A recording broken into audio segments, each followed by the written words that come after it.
Alright, today we're going to talk about making power with an OBS 7.3. Now with an OBS 7.3, it's a love-hate relationship. Either you like the OBSs or you don't. So, sorry if you don't. I'm a real personal fan of them. But anyway, alright. So what we're looking at here is a stock 7.3. Let me turn on my flashlight. Alright, stock 7.3. The dust cover has been pulled off. Or not the dust cover, the fuel bowl cover has been pulled off. It's sitting over there. I was cleaning it. But really, that's the only thing. This is a 96 truck made of 12 of 95. If you don't believe me, there's a date of when the radiator was made. And here's a date right here, also on the truck, of when another part of it was made. So you know. This truck has no rust in it. Everything works on it except the horn. And it has 330,000 miles. Fires up like a dream. Front end's tight. Ball joints are good. But anything else, I can't really argue with it. And surprisingly, this one either doesn't leak that much oil, or it doesn't use that much oil. I can't tell because I can't tell where it's leaking from. Yeah, there's a little bit of dirt and dust back there, but you know, this truck's got 330,000 miles on it. That's probably previous things. I'm either the third or fourth owner of this truck, and anyway, making power with a 7.3. Now, if you really want to know about making power, you don't have to listen to me. If you really want to know about making power with a diesel the safe way, without blowing your shit in a million pieces, go watch some videos of Gale Banks explaining, you know, safe ways to make diesel power. And he's actually pretty spot on.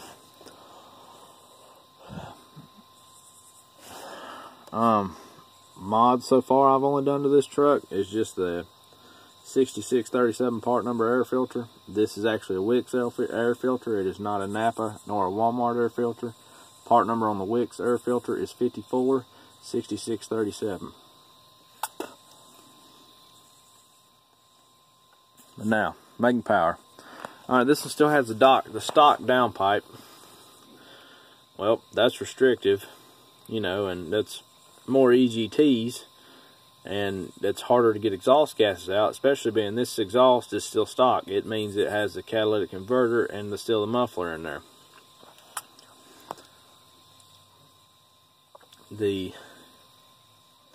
And that is pretty restrictive.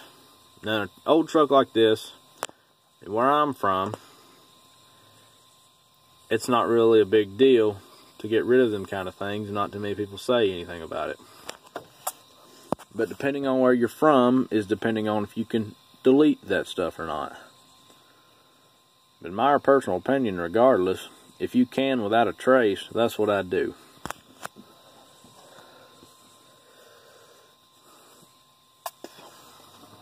Alright, next thing. The OBS 7.3 is not intercooled. Okay?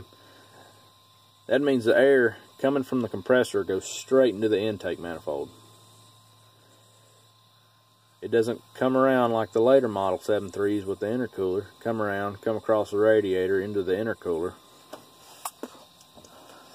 and getting cooled by the flowing air that you were driving in, and then back into the engine. I'm going to intercool this engine. You know, it's got 330,000 miles on it. The colder the air going into the engine, the better off it is. Anything I can do to help it out, I'm glad to do it. Don't get me wrong, I'm still going to make this truck work. Alright, this truck has a mechanical fuel pump.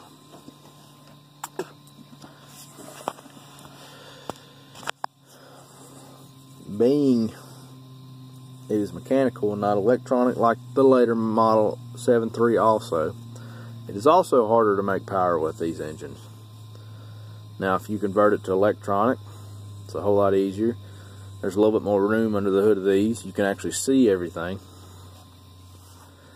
And honestly, to me, they're a whole lot simpler.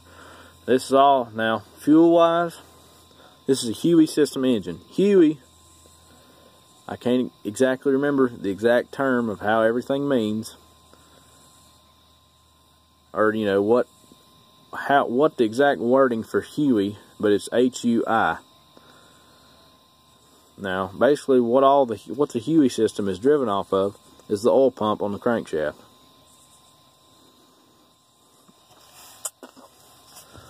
You know, ever heard of the oil-fired gang? Well, this is oil-fired.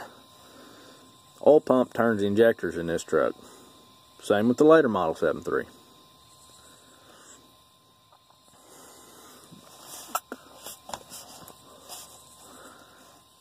Now you can put a bigger high pressure oil pump or a built high pressure oil pump in this truck and it'll help out.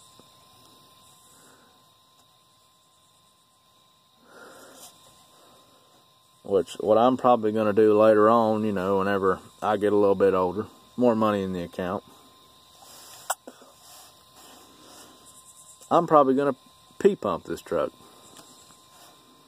A lot of you probably think I'm freaking crazy.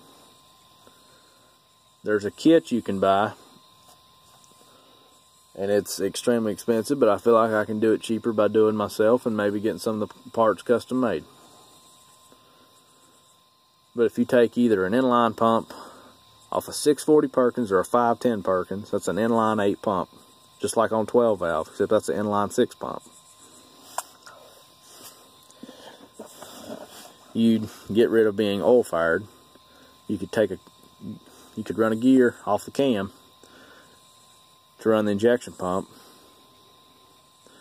and then you'd have to run fuel lines off your injection pump, like off a LB7 Duramax, and run them through the valve covers, because the injectors are in the valve cover. No big deal.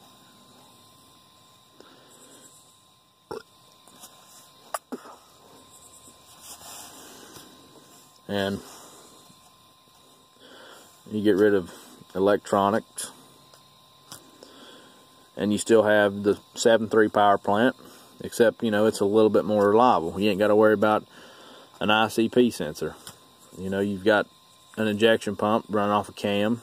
You know, just run a fuel pressure gauge in the cab and it tells you what's going on. And that would also probably help a lot with cold starts on these engines. Now think about it.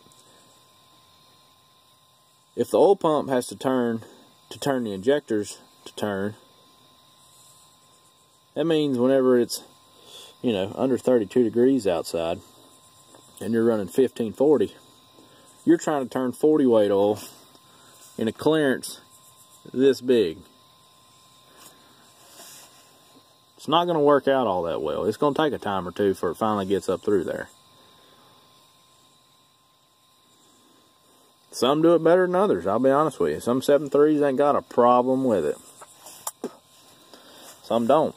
Now, if you want to during the winter time, you can run a 1030 or you can run a 530 through this engine. It's actually recommended depending on the temperature. That way you're not straining your starter and you're not straining the oil pump or anything else in there while you're turning this pig over, trying to get it to start.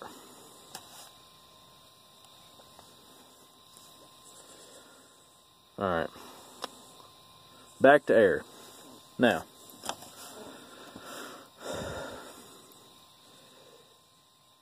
the reason why you need to intercool this engine is because the more density in the air, the better off you are. Yeah, you might lose a little bit of boost if you run an intercooler, but being you have more density in the air, that's more power. The colder the air you can get in there, the more power you will make. The colder the air you can get in there, the better off the engine will be. You know, that's why we have a cooling system for the engine. You keep the cylinder walls on the outside, keep them cool. You ain't got to worry about melting pistons. Yeah, you also got to worry about EGTs too. That comes into play. But if we didn't have a cooling system,